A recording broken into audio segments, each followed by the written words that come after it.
Мен түсінбей жатырмын ба, бұларда короче бір нәрсе болып жатыр.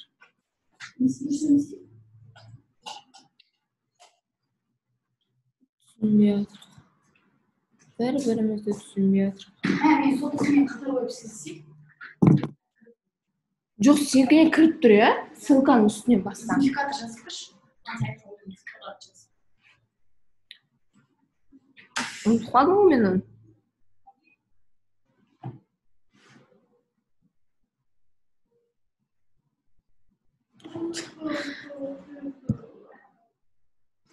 Пароль деп шықты, олар да шықпапты.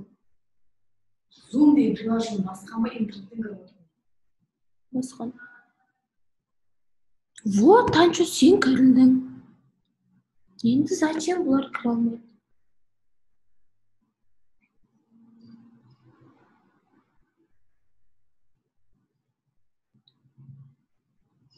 Түсінбеймін бұларды. Ай, кегесін сөйлейтін болды.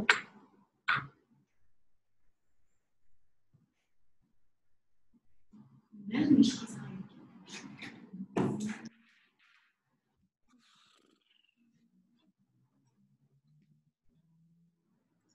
Елман ғой. Ой, түсінікті. Алты берді. Иә. Оба, лампа шықты. Ау, лампа шықты. Сыры не то сыра кеп болған басқасы. Еще бұған мая түзіп сразу потом соңғысы майонез. Соңғысы вообще без сыра, только майонез болды. Свиньи, маған жер қалсын. Жеген одан.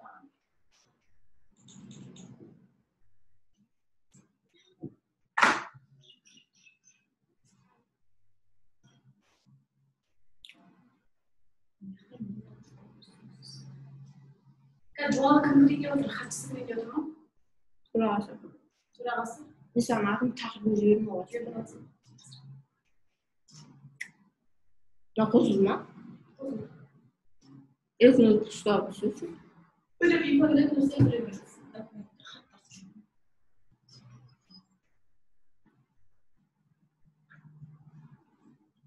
Мамам бірсе білемін әдеміз. Человек аутсайдер. Kendisine düşünüyorsun. Senin için sınıf olmak. Ama kız bana ben de bilsin. Sen töbeskin bu tegesi kabul edemedin. Sen töbeskin bu tahavan bu edemedin. Номер телефона еще полномочий, поэтому басқа номер қоймау. Сөйтіп, мен звондаған оған смс өтіп кеткен. сонда ол сен звондағанын көріп отыра бересің. Телефон қоспайды, номер қоспайды. Бір нәрсе болды ма? Білмеймін, айтпай ештеңе болған жоқ көріп. Инстаграмға кірмейді өтетіні, ВК-ға да кірмейді өтетіні. Инстаграм паролін ұмытып қалдым деді. Bir нәрсе айтайын ба? Анау менің армияда жүрген досым бар ғой. Армиядан келген ше. Сол аға кірдіңіздер ме? Аха. Армияға бармай тұрып, бір адамды қарачып шақырып кеткен ба, бұлар достары барлығы. Сонымен косяк болып, бұлар армияға кетіп қалған, барлық досы бар. Армияға кетіп қалған, армиядан келгесін, уже телефондарына прослушка ұрып тастаған. WhatsApp бар, WhatsApp'та жазады сообщение, артынша удалить етіп отырады да. Инстасы бар, ол жақта да сондай. Телефонмен сөйлесе де алмайды. Может, сондай шығар. Может,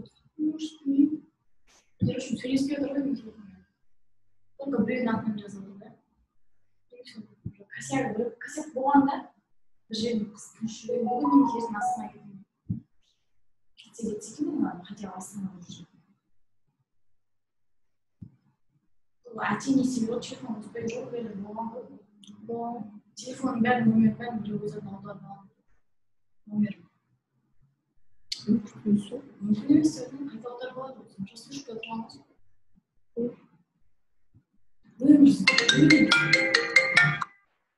Ау, Ғанияға.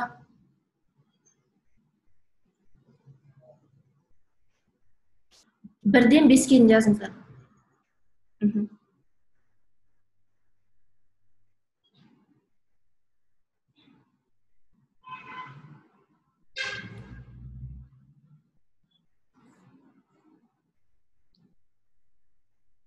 Аха, кірді міне. Мен ағай шақырайын енді. Не ғой аға, телефон неңізді қосасыз ба? Видеоны и аудионы қосыңыздаршы.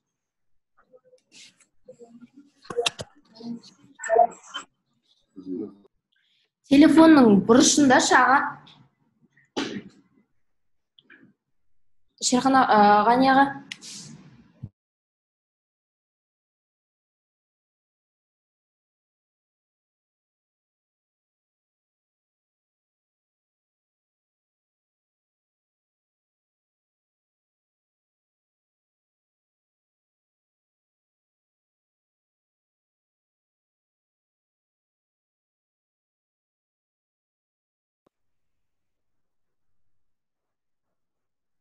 İslam dostlarım böyle. Yeşil. Tamam.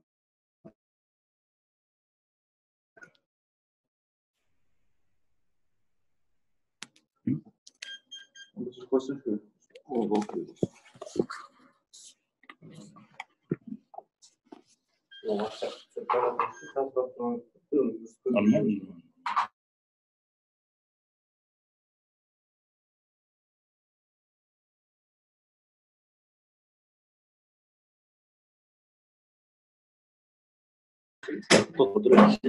Betul mı? Tamam.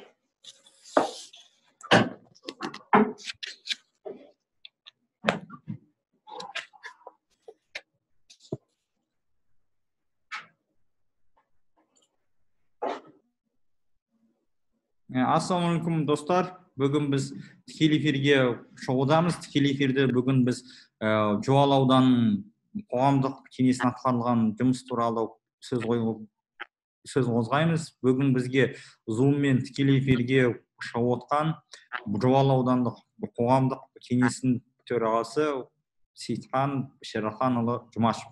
Аға, ассалаумағалейкум, қалайсыздар? Аман-есенсіздер ме? Саламатсыз, аман есен.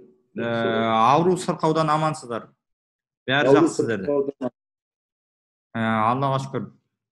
Сейітхан аға, енді қысқаша мәлімет ретінде осы 2020 жылы 6 айдың ішінде Жуалы аудандық қоғамдық кеңесінің атқарған жұмыс туралы бір 5 минуттың ішінде қысқаша шолып өтсеңіз. Жақсы. 2020 жылдың 6 айындағы атқарылған Жуалы аудандық қоғамдық кеңесінің атқарған жұмыстары туралы. Бірінші, қоғамдық кеңестің отырысын өткізу туралы. Біз 6 айдың ішінде 19 қоғамдық кеңестің отырысын өткіздік. Оның ішінде 17-сі ол нормативті құқық туралы. Оны сіз біліп ататын болсақ, бұл жерде негізгі мәселе бұл бюджет, аудандық бюджет туралы қаралған мәселелер болады, жуаны мәслихат аппаратының шығарған күштерін жою туралы болады, шаруа жер туралы мәселелер, шектелген сала туралы, бейбіт жиналыстарды ұйымдастыру туралы, аудандағы жайылымды басқару туралы мәселелер негізінен қаралып, отырыста ұсыныстар аудан әкіміне, мекеме басшыларына жасалынды. Екінші, қоғамдық тыңдауды биыл біз өткізе алмадық, өйткені карантинге байланысты бұл мәселе тоқтап қалды. Қоғамдық мониторинг жүргізу туралы. Қоғамдық мониторинг біз январь, февраль, март айында, март айын ортасына қосалған кезде 13 қоғамдық мониторинг өткіздік. Бұл негізінен бірінші мәселе аудандық ауруханаға қатысты мәселе, аудандық ауруханадағы болып атқан жағдай, аудандық ауруханадағы қызметкерлердің арыз шағымы, ауылдық азаматтардың медициналық көмек алып жатқан азаматтардың мәселесі туралы. Бұл облыстық қоғамдық кеңесте облыс әкімі Бердібек Сапарбаев мырзаның қоғамдық кеңес алдындағы есеп беру жиналысында өздеріңіз білесіздер, мен осы мәселені көтерген болатынмын. Ол 2019 жылдағы балалардың өлімінің көбеюі туралы, ол әйел өлімі туралы, ол Жамбыл облысындағы мүгедектердің көбеюі туралы, жұмыстан шыққан дәрігерлердің шығып кеткен дәрігерлер туралы, 30-ға тарта дәрігер 3 жылдың ішінде шығып кеткен, ол ауылдық жердегі санитаркаларды жеке кәсіпкер ретінде қабылдау туралы мәселелер қозғалған болатын. Облыс әкімі сол қоғамдық кеңесте айтқаны, біз мұны тексеріп, егер осының барлығы дұрыс болатын болса, біз жұмыстан шығарамыз, шара қолданамыз деп айтылған. Бұл хат түрінде де Сейдазимов мырзаға облыстық қоғамдық кеңестің төрағасында да жазылған болатын, бірақ біз ол кісіден жауап алған жоқпыз. Соның артынша ғана қосымша коллектив осы кешегі карантин пандемияға байланысты медицина қызметкерлеріне берілетін көмек ретіндегі сыйақы ретіндегі берілген ақшаны март айынан апрель, май 3 айында бас дәрігердің орынбасарлары ақшаны жинап отырған. Бұл туралы Фейсбукта видео шығып кетті. Осыдан кейін антикор осымен айналысып, бүгінгі күнде іс қозғалды деп антикордан айтылды. Біз енді ар жағын қазір күтіп отырмыз. Екінші бұл осы мәселе, екінші мәселе бұл Жуалы аудандағы білім беру базасы туралы, білім беру саласына мониторинг жүргізілді. Өрде 7 мектепке біз бардық. Бірінші бір мәселе ыстық тамақпен қамту мәселесі. Ол жерде тамақтың сапасы туралы, тамақты заңға сәйкес беру туралы, оған бөлінген қаржының орындалуы туралы қоғамдық мониторинг жасалынды. Осы жерде біздің көргеніміз, егер етті 52 граммнан норматив бойынша беру керек болса, бұл жердегі азаматтар, кәсіпкерлер 13 граммнан 14 граммнан аспайды.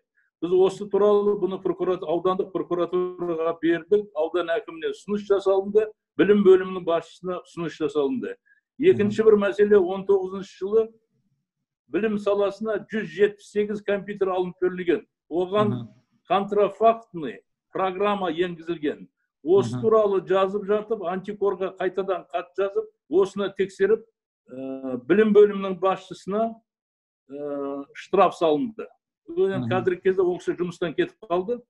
Бірақ кейін Жамбыл облысы бойынша ішкі аудит басқармасын қайтадан шақырып тексерттім. 178 компьютердің ішінде контрафактный программадан бөлек ол тендер бойынша бірде-бір параметрға келмейтін болып шықты. Бұл туралы біз хат алдық. Біз қайтадан оны аудан әкіміне бердік. Мұнан ары қарай жалғастырасыз ба, қалай қыласыз деп. Ол мәселе дәлелденді. Үшінші дәлелденген мәселе бұл жердегі бұл мұқтаж балаларға берілетін киім-кешектер туралы. Олардың сапасы кейбіреулерінде нашар, барлығының түрі киімдердің балаларға мектептерде берілген балаларға берілген киімдердің түрлері бірдей. Оны балалар кимейді екен. Өйткені ұялады, инкубатор сияқты бір қызыл костюмді киеміз ба, қызыл куртканы киеміз ба, қызыл туфлиді киеміз ба деген әңгіме туындап отыр. Бұл туралы да аудан әкіміне, аудандық білім бөлімінің басшысына ұсыныс жасалынып, биылғы 2020 жылғы алынатын алынған заттарға қарау керегін түсіндірілді. Екінші мәселе бердегі. Кейбір балаларға алынған заттардың размерлері келмейді. Біреуі кіші, біреуі үлкен. Олар оны кимей үйіне апарып қойып қойған. Сонда не үшін алынды деген сұрақ туындайды. Үшінші мәселе, бұл жердегі сол тендерден қалған 31 миллион ақшаны ата-аналарға таратып берген. Бұл да заңсыз. Өйткені ол киім алуға берілген ақша тек қана киімге кету керек еді. Ал білім бөлімінің басшысы 31 миллионды 19 мыңнан ата-ананың счетына салып берген. Бұл туралы да прокуратураға берілді. Прокуратура бұны тексерді. И бесінші мәселе о жердегі білім бөлімінің басшысы жеке кәсіпкермен тікелей келісім шартқа отырады да заңсыз. Тікелей келісім шартқа отырғанда бір тендерді соған бере салған, әкесі мен көкесіне бергенде қылып. Бұл туралы прокуратураға жазылды, бөлек-бөлек әрқайсысы жазылып, шара қолданылды. Білім бөлімінің 6 азаматына, 5 азаматына административный штраф, пожалуйста, берілді деп бізге қағаз берілді. Бұл енді үлкен бір екі мәселе осы. Одан кейінгі біздің осы 6 айдың ішіндегі атқарған жұмыстарымыз бұл мониторинг группасының мүшесімін, және қоғамдық кеңестің мүшесі ретінде біз карантин жағдайындағы халықтың пандемияға қарсы өзін оқшаулау туралы, азық-түліктің бағасын көбейтпеу туралы, біз ауданның көлемінде көп жерлерді, магазиндерді, базарларды, дәріханаларды, амбулаториялардың бәрін аралап, ескертіп бірнеше рет жасалынды. Бұл біздің 3 айдағы атқарған коронавирусқа қарамастан, пандемия қарамастан, бұл мониторинг группаның қоғамдық бақылау комиссиясының жүрген атқарған жұмыстары болып табылады. Содан басқа облыс әкімінің тапсырмасыменен мен бір топ мониторинг группаны басқарып, Қордай мәселесі туралы 6-7 елді мекенді аралап, ол жерде де халықтың жағдайын, азаматтардың ішіндегі бұзушылыққа баратын азаматтар туралы, я болмаса ұлтаралық қатынас туралы мәселелерді көтеріп, көптеген түсініктеме жұмыстарын жүргіздік. Үшінші бір мәселе, бұл жердегі біздің атқарған жұмысы, төртінші бір мәселе, бұл Қазпошта жұмысы туралы. Мониторинг жүргізілді. Қазпоштадағы ең үлкен мәселе бүгінгі күні ауылдық жерлерде мынау газетке жасылу мәселесі деген ең қиын мәселе туындап отыр. Ол жерде ауылдағы жаңағы газет журналда таситын азаматтардың айлығы 11 мыңнан 20 мыңның арасында. Ол ақшаға қалай күн көруге болады, қалай кешке дейін жұмыс істеуге болады. Әр көшенің ұзындығы 3 километрден 5 километрге дейін. Сонда жазушылардың, мына газет журналға жазушылар жылдың басында биылда басталды ғой. Біз уақытылы газет журналды алмаймыз. Сонда бұл мәселені қалай шешіледі деген мәселе біздің алдымызға сұрақ болып туындады. Мен 4-5 елді мекенді аралап осы мәселенің куәсі болдым. Бұл туралы акционерлік қоғамның төрағасына, министр мырзаға, облыс әкіміне хат жазылды, бірақ біреуінен де жауап алынған жоқ. Аудандық басшысын шақырып есебін тыңдалды, ол кісінің айтқаны, біз 7%-дан 11%-ға дейін ақшасын көтердік. Олар сол 11 мың алатындар 15-16 мың, 20 мың алатындар сол 20-25 мыңға көтерілді деген жауап алдық. Бұның өзі де менің бұл енді қозғалғаны бізді қуантады, бірақ бұның өзі де жұмыс емес, бұның өзі айлық емес қой деп есептеймін. Оларға берілген бір белсебет берген, ол белсебет 2 жыл ма 3 жыл болған, олардың біреуі жүреді, біреуі жүрмейді. Үстеріне спецформа берген, китайский бушлат пен китайский галош берген аяқтарына. Ал қыста біздің Жуалы ауданының боранына ешнәрсе де шыдамайды. Сонда халық алынатын газет журналды 10 күнде, 6 күн мен 10 күннің арасында алыс жатқан ауылдарда 15 күннен кейін бірақ алуда. Бұның осы мәселе біздің ауылда шешімін таппай отыр. Бұл енді біз жоғары жақтан бірде-бір хат алған жоқпыз. Соған қарағанда мәселе шешілмей отырған. Облыс әкіміне де бұл туралы айтылған, бірақ облыс әкімінен де біз ешнәрсе бүгін күні алған жоқпыз. Содан кейін үлкен бір мәселе қоғамдық кеңестің алдында тұрған бұл жер жайылымы туралы. Жер жайылымы туралы үлкен мәселелер қозғалып, арыз шағымдар түсуде. Комиссиялар бірнеше рет комиссия құрылып, бұл мәселеде алынған жерлердің қайтарылуы, ауылдан 5 километр жерге дейін жерді бермеу туралы заң бар ғой. Мен осыған байланысты, бірақ ол жерлердің көбісі таралып кеткен. Оларды тек қана сотпен ғана қайтару керек екен. Осы мәселе толық шешімін бізде таппай отыр бүгінгі күні.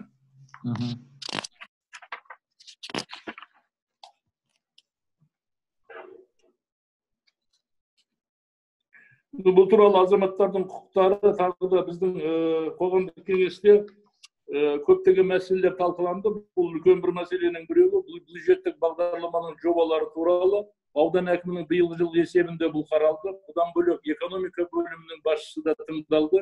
Bu yerdeki биылғы жылға бөлінген бюджеттерге бірнеше поправкалар жасалынып, ол бағдарламаның ішінде негізгісі ол ауылдарды жарықтандыру, екінші көшелердегі ауылдағы үлкен көшелерге қаржы бөліп, оларға асфальттау мәселесі, үшінші мәселе бұл ауыз су бағдарламасы, газдандыру мәселесі. Бұл мәселелер былтырғы жылда, бұрынғы жылда да қоғамдық кеңестің алдында тұрған мәселе. Биылғы жылы 14 елді мекенге ауыз су бағдарламасы кірейін деп отыр. Оның 50% переходящий, 50% биыл бітеді. Екінші мәселе, биыл 12 көшеге жөндеу жұмыстары 1 миллиардтан аса қаржыға жөндеу жұмыстары жүргізіліп жатыр. Олар биыл бітеді. Бұл үлкен ел үшін үлкен қуаныш болып отыр. Үшінші мәселе газ мәселесі туралы. Биыл 6 елді мекенге 14 елді мекенге газ барады, соның 7-і биыл бітеді. 7-і биыл бітеді. Бұл да үлкен аудандағы атқарылып жатқан жұмыстардың белгісі болып табылады. Дипломмен ауылға мәселесі де бізде қаралды. Дипломмен ауылға мәселесі бойынша былтырғы жылы 19 маманға тұрғын үй сатып алу үшін 66 миллион ақша бөлінген. Біз оның қадағалап отырдық, есебін тыңдадық. Олардың барлығы алды. Биылғы жылы 22 жас маманға тұрғын үй сатып алынып беріледі. Бағдарлама қоғамдық кеңесте қаралды. Дипломмен ауылға бағдарламасы комиссиясында қаралып, қаржы жеткілікті деп отыр. Бөлінген қаржының барлығы биыл жылдың аяғына дейін бұлар алады.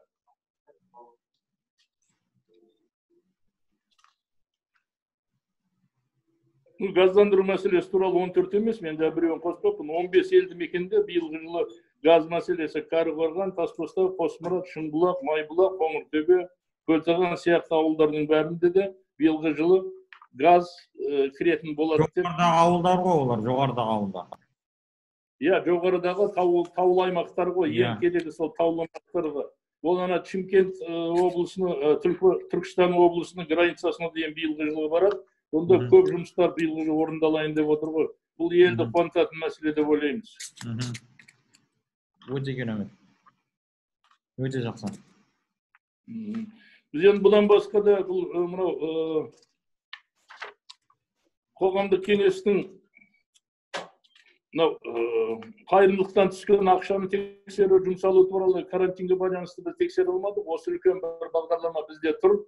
Азаматтардың құқықтары мен бостандықтары міндеттеріне қатысты нормативтік құқықтық жобаларды әзірлеуге де бұл карантинге байланысты біз көбісіне қатыса алмадық. Сондықтан да мен қазір ешнәрсе айта алмаймын. Қызметтік әдеп нормаларының сақталуы, қоса алғанда мемлекеттік басқаруды жетілдіру, мемлекеттік аппараттың ашық жұмысын ұйымдастыру мәселелері бойынша жеке заңды тұлғалардың өтініштерін қабылдадық. Біз биылғы жылдың 6 айының өзінде 10 арыз шағым түскен. Олардың Сабыралиева деген азаматшаның отбасының жағдайына байланысты көмір, газ бен қыс айында қалғандығы анықталып, бұған біз 2 тонна көмірін ауыл әкіміне ұсыныс жазып, 2 тонна көмірін түсіп бердік. Енді үйіне газ кіру мәселесі биылғы жылда тұр. Избасаров деген азаматтың арызы бойынша біз аудан әкімінің аппараты қой бақыттан түсініктеме алынып, сайлау процесі туралы заңның заңсыз өткендігі туралы арызда айтылған болатын. Ол Серік Қойбақ өзінің түсініктемесін бергіздік. Артыкова деген азаматтан арызша түскен, ол көшені ауыл округына түскен, ауыл округіндегі көше туралы, көшенің жарықтан туралы оны ұсыныс жасалып ЖКХ бөліміне ендігі жылдың планына кіргіздік. Ендігі жылы көше жарықтанады, жол жөнделеді. Лечи деген азаматтың арызы кеп түскен, ол Бауыржан Момышұлындағы көшеге январ айында, қаңтар айындағы қардың тазаланбай жатқаны туралы. Біз сол күні ол мәселесін шешіп, көшесін тазартып бердік. Білім бөлімі туралы түскен арызды 178 компьютерді мен жаңа өзіңізге айтып кеттім. Сембеков деген азаматтың арызы кеп түскен, бұл жер мәселесі туралы. Бұны аудан әкімінің орынбасарына бұл берілді. Бұл шешімін бірақ тапқан жоқ. Жер мәселесі өте қиын болып отыр. Содан кейінгі түскен тағы да 1-2 арыздар түскен, олар кейін келіп, біз әкімге жолдағаннан кейін өз өтініштерін қараусыз қалдыруын сұрап бізге хат жазылған. Кейінгі бізге түскен арыз бұл Қарасаз ауылындағы тоған мәселесі туралы. Тоған мәселесі, мен сол ауылдың депутатымын. Ауылдағы тұрғын елдердің шарбақтарын суғаратын тоған бар еді. Сол тоғанды қалпына келтіру туралы мәселе қозғалған. Бұл мәселе шешімін тапты. Тоғанды қалпына келтіру туралы қазір қаржы бөлінген, ол жасалынып жатыр. Екінші мәселе сол соғаннан ауылға келетін 3,5 километр каналды қазу туралы мәселесі. Қазу туралы мәселесі қазір қолға алынып жатыр. Бұл менің алдымда жаңадан алдық. Біз аудан әкімінің орынбасары Үркімбаев мырзадан хат алдық. Бюджеттік Қарасаз ауылдық округ әкімдік аппараты алдағы бюджеттік жоспарға ішкі шаруашылық каналды қалпына келтіру туралы қажетті қаражатқа ұсыныс беру керек. Қазір ұсыныс беріледі. Тоған жасалынған дейін 4 километрге қайтадан қосымша қаржы бөлдіріп, ауылға су жеткізіп беріледі деп айтып отыр.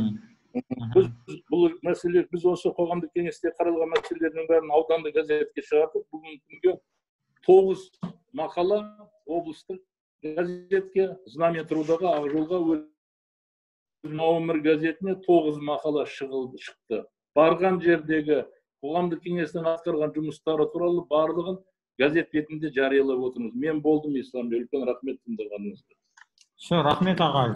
Жақсы айттыңыз, бәрін бір сыпыра кетіп, бүкіл мәселелердің бәрін қамтып кетсе, сіздердің бір результаттарыңызды былай енді нақтылай кетсек, осы 6 айлықтың көлемінде сіздерден бір басшы жұмыстан кетті. Алтауына әкімшілік бойынша хаттама толтырылды.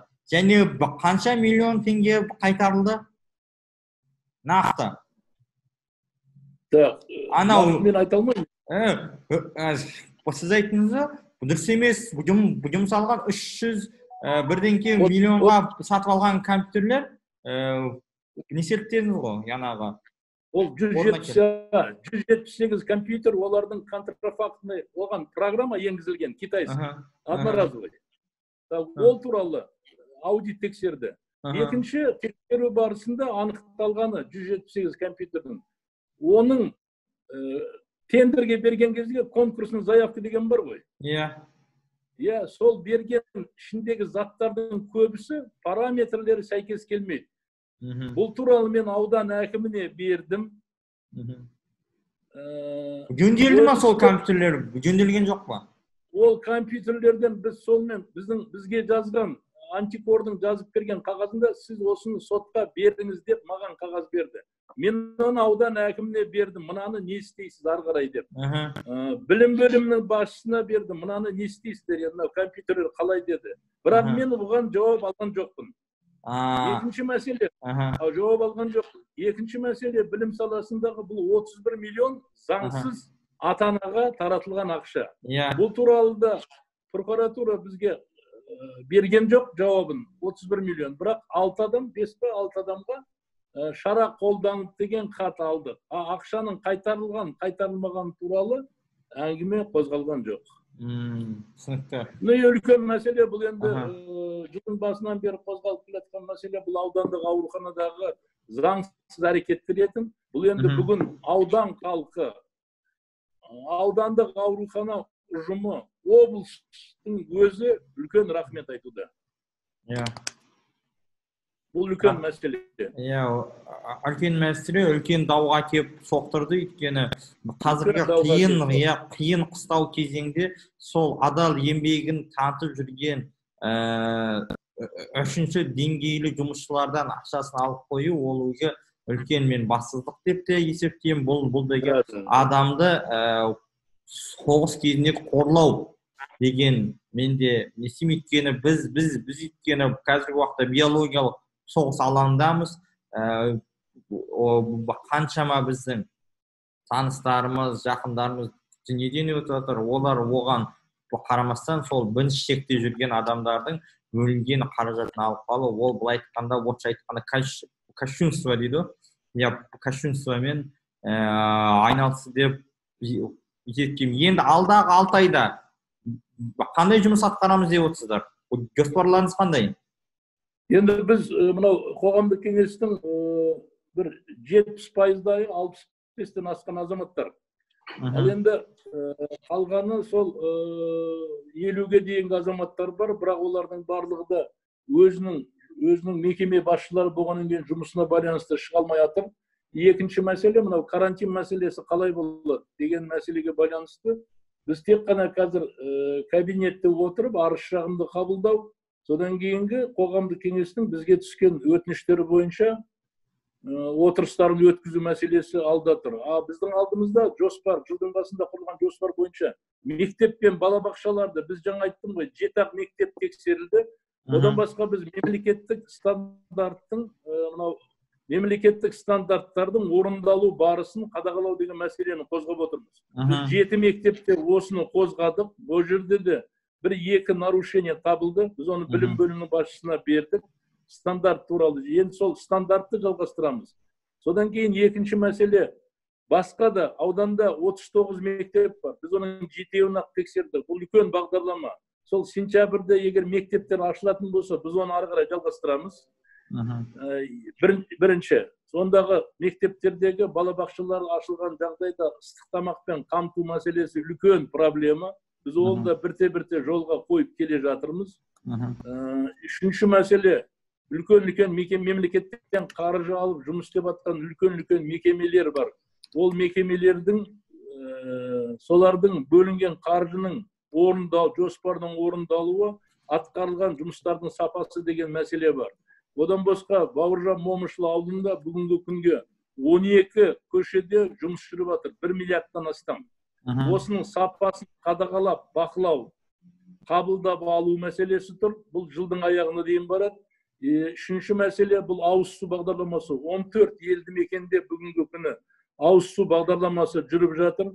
Біз олардың да ауылдық елді мекендерден түскен арыз шағымдармен 5-6 ауылына бардық. Бір жер көңілің тояды, бір жерде көңілің тоймайды. Олардың барлығын сатып алған Басин деген бірақ компания ұтып алған. Оның шамасы келмей, жұмыс күші жетпей, құрал саймандары жетпей, тракторлар басқалары жетпей, былықпай осының ішінде болып отыр. Мұның осы мәселе қоғамдық кеңестің бақылауында болады. Одан кейін үлкен бір мәселе, бұл ауылды газдандыру. 14-тің 7-і биыл біту керек. Мұны осы мәселені бақылау біздің алдымызда тұр. Бұл үлкен мәселе. Бұның бәріне біз шамамыз кесе. Қазір бізді қоғамдық кеңестен бізде 5 адам шығып кетті. Ротацияға байланысты біз 5 адамды, 1-2 өз еркімен кетті, 1-2 қатыспағаннан кейін біз шығардық. Солардың орнына қазір мәслихат шешім шығарып конкурс берді. Қазір конкурспен 5 адам қатысатын болса, 3 комиссия бар, 3 комиссиямен бөлініп, сол декабрьге дейін алға қойған жоспарымызды орындаймыз деген ойдамын.